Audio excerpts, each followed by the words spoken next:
All right, guys, today we are going to talk about one of my favorite topics, which is the shoulder.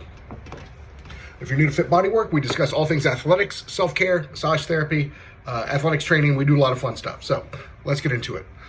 The shoulder is one of the most complicated parts of the human body. It is 3 joints and a false joint. And what I mean by false joint is it acts in a way, there's no bone-on-bone joint, but muscles give the illusion that there's a joint there. All right, guys, so we're going to take a little closer look at this shoulder structure. So what I'm going to do is I'm going to highlight the 3 bones of the shoulder: clavicle, scapula, and humerus. So I'm going to fade others here. Let's see, there we go. And you can see right there the clavicle coming off the sternum, the AC joint for the scapula, and then the glenohumeral inserting into the scapula. And I'll show this later, but here's a good view of that open space where there is no bone-on-bone connection past that past that sternoclavicular for this shoulder structure.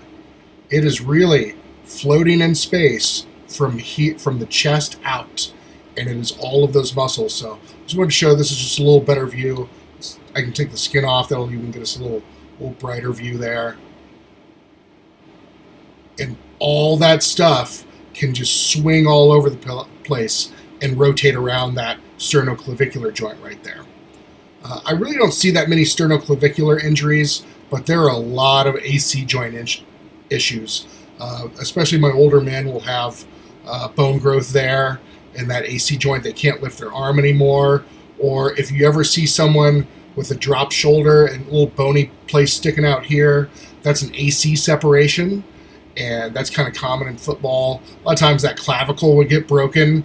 It's so unimportant. They don't even, half the time, they don't even do the surgery and put it back correctly. They just let it grow back together, kind of bone on bone right there, just where they're laying next to each other.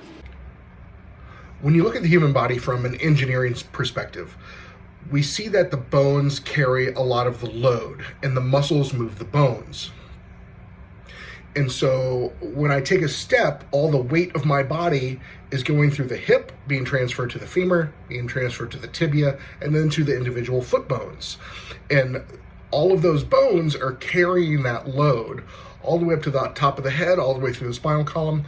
Well, when it comes to the shoulder, that's a bit different, because in the shoulder, and really only in the shoulder, I can't think of any other place that this happens, the load goes through the muscles, not the bones. It's very important to understanding how the shoulder works. We're going to start from the point of view of the scapula right here.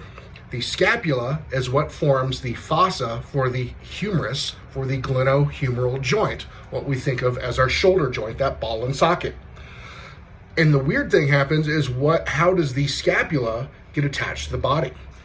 And the scapula gets attached to the body through 17 muscles. All of those muscles are really what holds the scapula together to the body. I can see all that space between the scapula and the ribs. It's all open space. And here we have a couple processes, bony protrusions coming off the scapula. Those are very important. The clavicle just kind of rests in this sternoclavicular joint right here. And there's not a whole lot to it right there. It's a very small, it kind of looks load bearing, but look, all the weight, if you're doing a handstand or a push-up or a pull-up, all of that lateral weight over here has to go 90 degrees or over to that sternoclavicular. And so let's look at the other half of that, which is over here, the acromioclavicular. So this is the acromial process coming up right here, and this is the coracoid process. And then there's that fossa for the ball and socket, but we took that humerus away. And so when we look right here, this little articular surface right here is the only bone-on-bone connection that connects the arm and the shoulder to the rest of the body. Look at that tiny little joint, that AC joint. And when I look at that from an engineering perspective, that does not look load-bearing to me. And so I've always thought about this. What's it really doing? And it's really a fixed point in space for that scapula to move around. This model doesn't articulate, but you can do it yourself when you take your shoulder and just roll it all around what you were doing. Put your finger on the scapula, on the clavicle right here, and feel how it really doesn't even move that much. It kind of rotates maybe about 10 or 15 degrees here, in a little 10 or 15 degree circle. And then the scapula does everything else. Now, the acromioclavicular joint, let's take our clavicle and our acromial process right here. All it does this. And that's about it. And so really, this is barely a joint. It's like two sticks tied together, and they're not even facing the same way. And that's the AC joint right there. This is one of the most problem-prone joints in the human body, especially my older men over 50 and stuff.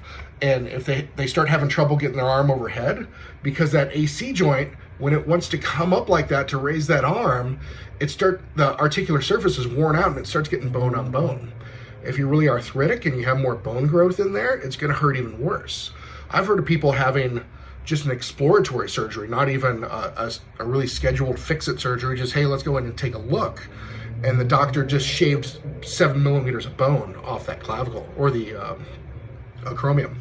And they considered that a completely minor surgery. They're like, oh, we didn't do much, we just shaved some bone, you're good. And so that's something that can happen. AC separation, if you've ever heard that this is where it occurs.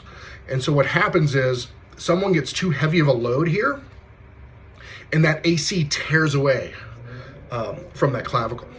And there's not really a good way to fix it. It's just it's very complicated. And it's complicated for a reason. Every primate has the exact same shoulder structure, which is exactly like this. And what this structure is made to do is to brachiate. To brachiate is to hang. And so I can support all of my body weight with this shoulder. A really cool study was done with newborn babies. I'm not sure if it could get through an IRB today, but what they did was I think it was about a 4-day-old baby, a human baby, and they put a stick in its hands, and it grasped onto the stick, and then they picked the stick up, and the baby instinctively held onto the stick and could support its own weight. That just really speaks to what the shoulder structure was really made to do. We're excellent climbers. We came from that primate family of climbers. Now, as over the past 2 million years, as the Homo sapien evolved, Homo erectus and Homo sapien, the shoulder structure actually changed a little bit. It came down and forward. And what that did was it made us better throwers. The coracoid process right here is really an anchor point for some of the muscles, mainly the biceps. So here we are with the rotator cuff. And remember, 17 muscles attached to this scapula. And so let's see if we can just go through most of them really quick. Here is subscapularis, supraspinatus, infraspinatus, teres major and minor. I think major is probably coming up on the next round there. And so when you hear rotator cuff, I tore my rotator cuff. Something happened with these 4 muscles. It's not one muscle. The rotator cuff is a group. And this is one of the most injured places on the human body that I find on everyone, especially the supraspinatus and the teres. And so there's teres major. So major and minor, we're gonna count that as 1. And so this group right here especially is bad on everyone. And what I mean by bad, yours probably doesn't hurt you on a day-to-day basis, but when I go palpating through the human body, this thing hurts. And it is just so injured. I've got some theories on that, why that is. We don't use it the way it was really meant to be used. It's kind of, our shoulder can do way more than what we currently do in our domesticated lives as Americans especially. But I find this area really starts going bad, maybe in like 16-year-olds, really that young. It's really the first place in the human body that starts going bad. It needs a lot of self-care. My athletes with the healthiest rotator cuffs I've had probably 3 in my entire career that they walked in the door and were extremely healthy right there. Everyone else is shot. When it comes to self-care of the shoulder, it's actually pretty tough because, again, we're talking about 17 muscles. But I want people to go after the problem ones, which is that infraspinatus, which is just kind of right here on top of that shoulder blade, and the teres. And one of my favorite tools for that is the back buddy. And so I'm just going to put this over my shoulder, see if I rotate around so you can see that. I'm just kind of going to get it in there. And I like this one because it's got that sharp point. Man, that thing is brutal. And I'm just going to get this thing in here. And yeah, it's sore. As far as exercises for self-care on the shoulder and shoulder development, the best program out there is called Crossover Symmetry. It's one of the hottest things in baseball. Baseball players notoriously have rough shoulders from, again, they're day after day. They're playing 6 games a week sometimes. And so it is a band-based program.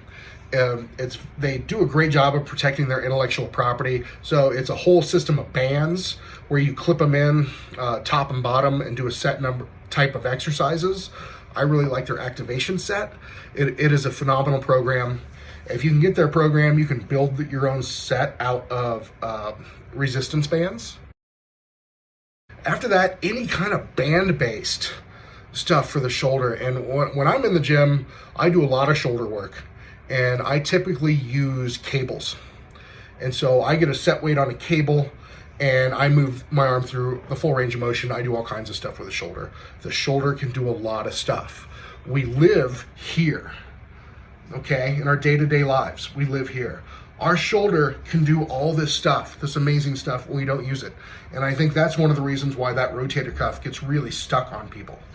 Another theory of mine is that bad rotator cuff is what really causes a lot of the issues with the rhomboids and trapezius over here. It's just kind of the poison seed of the upper body and upper back. And if you ever come in clinic and have me work it, this thing feels toxic. And once we get working on it, it's very treatment resistant too. It's one of those areas it's very hard to get healthy. It's more just about management. Other places on the body respond very well to treatment. Maybe we can get them better in a couple, 3 months. But this is one of my top usual suspects on the human body that I want people to really focus on and take care of. Okay, so real quick, we're going to go through the 17 muscles of the scapula. The 17 muscles that attach to the scapula are the false joint. Rotator cuff first. Infraspinatus, supraspinatus, teres major, teres minor, subscapularis. Next are the movers, triceps,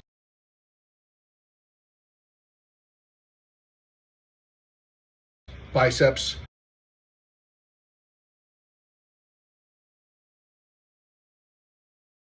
coracobrachialis, pec minor, not pec major. Pec major attaches to the humerus, not the scapula. Omohyoid, tiny weird one up here. Deltoid. Levator scap, the worst designed muscle in the human body. Horrible muscle.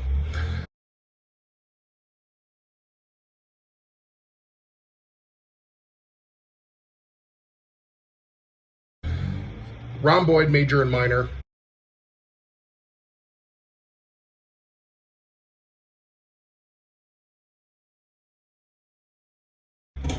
Trapezius. Serratus anterior. This is one of my favorite muscles in the human body.